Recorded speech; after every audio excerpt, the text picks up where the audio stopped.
Welcome to the Law Key podcast, where you can listen and review case digests and get practical tips on how to survive law school in the Philippines. Studying law can be very challenging, especially for working students, but with the right tools, the right habits, and the right support group, we can surely survive it. This is Kim, your host, and I hope you enjoy and learn something from this episode. Here we go. Hi! For today's episode, we will be discussing about the case of Antonio Geluz versus CA and Oscar Lasso. So this is with the GR number L-16439, decided on July 20, 1961. So this case is actually a case focusing more on the persons and family relations. So let's start. The facts of the case are Nita Villanueva, who is the wife of the petitioner, came to know the defendant, which is Antonio Geluz, for the first time in 1948. And Nita Villanueva was assisted by Antonio Geluz for 3 abortions. The first one was in 1950, when she became pregnant by her present husband before they were legally married. So, to conceal her pregnancy from her parents and acting on the advice of her aunt, which is Paula Yambot, she had herself aborted by the defendant. And after her marriage with the plaintiff, she again became pregnant, as then she was unemployed in the commissions on elections, and her pregnancy proved to be inconvenient. She had again herself aborted with the help of Antonio Geluz in 1953.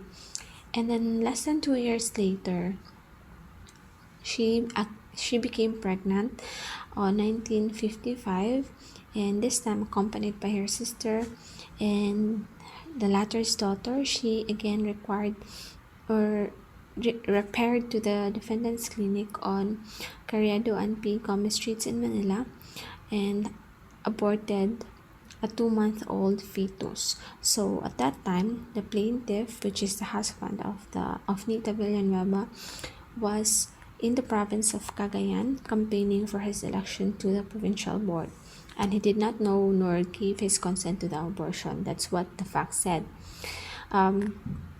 According to this case, it is the third and last abortion that constitutes plaintiff's basis in filing this action and awards of damages.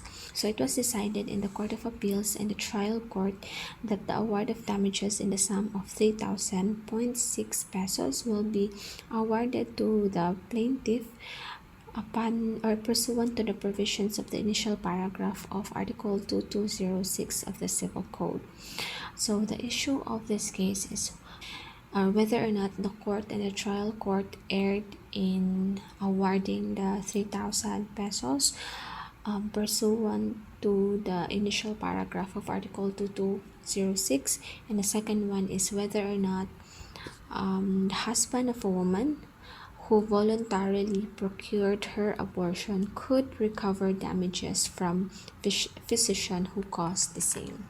So the first issue, which is whether or not the Court of Appeals and the trial court erred in awarding the damages in the sum of 3,000 pesos to the petitioner in pursuant to the provisions of the initial paragraph of Article 2206 of the Civil Code.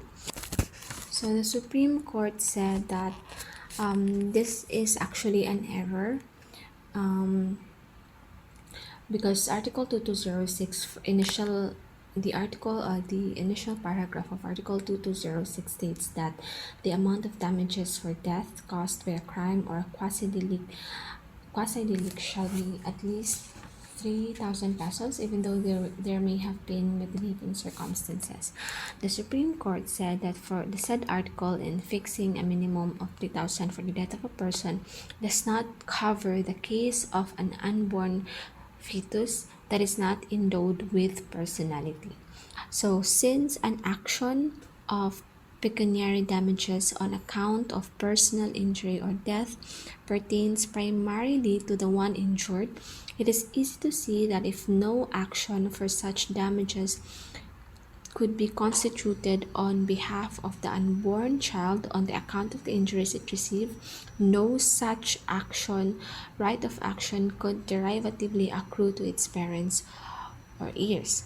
So, in fact, even if a cause of action did accrue on behalf of the unborn child, the same was extinguished by its prenatal death, since no transmission to anyone can take place from on that lacked juridical personality.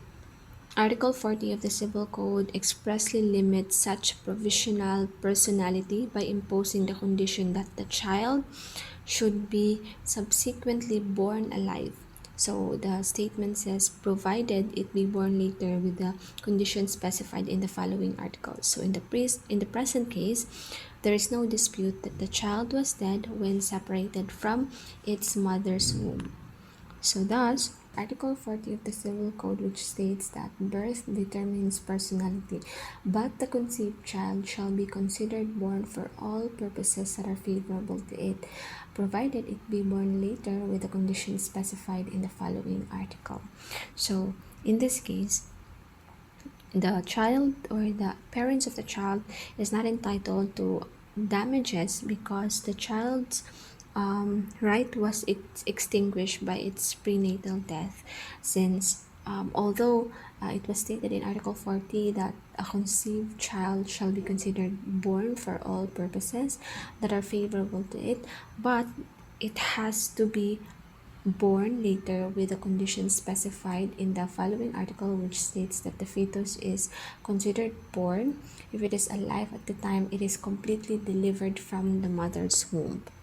So that's the ruling of the case for the first issue. The second issue is whether or not the husband of a woman who voluntarily procured her abortion could recover damages from physician who caused the same. So the Supreme Court said that the parents here, this is not the decision of the Supreme Court on the first issue does not say that the parents are not entitled to collect any damages at all, but such damages must be those inflicted directly upon them as distinguished from the injury or violation of the rights of the deceased. But in this case, both the trial court and the Court of Appeals have not found any basis for an award of moral damages, evidently because the appellee's indifference to the previous abortions of his wife, also caused by the appellant herein, clearly indicates that he was unconcerned with the frustration of his parental hopes and affection. The lower court expressly found that the appellee was actually aware of the second abortion, and the probabilities are that he was likewise aware of the first.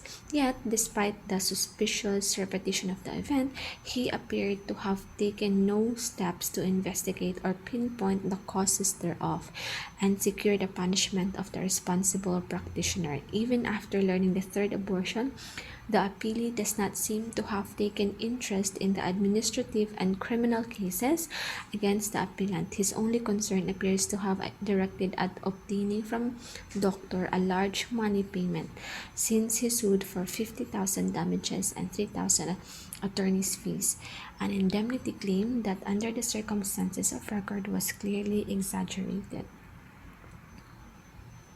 So the Supreme Court said that it is unquestionable that the appellant's act in provoking the abortion of appellee's wife without medical necessity to warrant it was a criminal and morally reprehensible act that can be too severely condemned, and the consent of the woman of that or husband does not excuse it.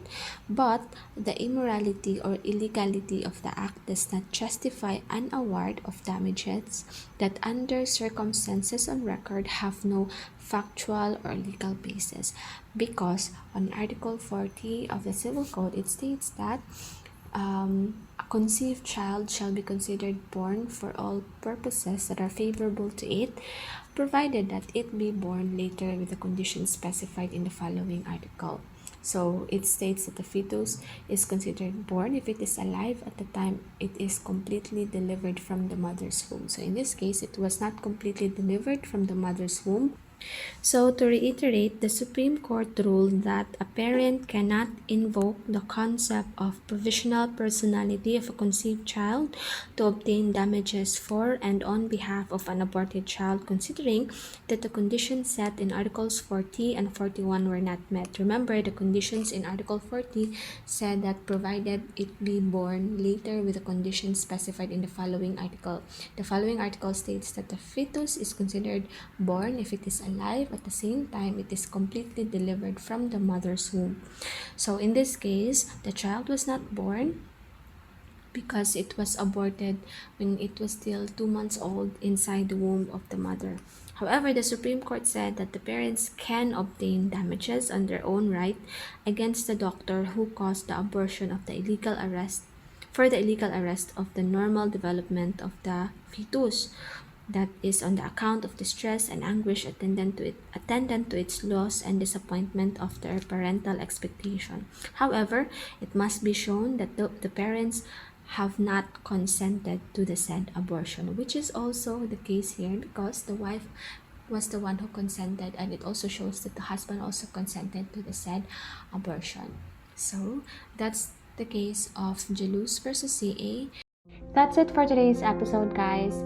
By the way, if you want to get a copy of the full text of the case, highlighting the important details I mentioned earlier, you may want to check this podcast description for the link. Thank you for listening and talk to you next time. Bye!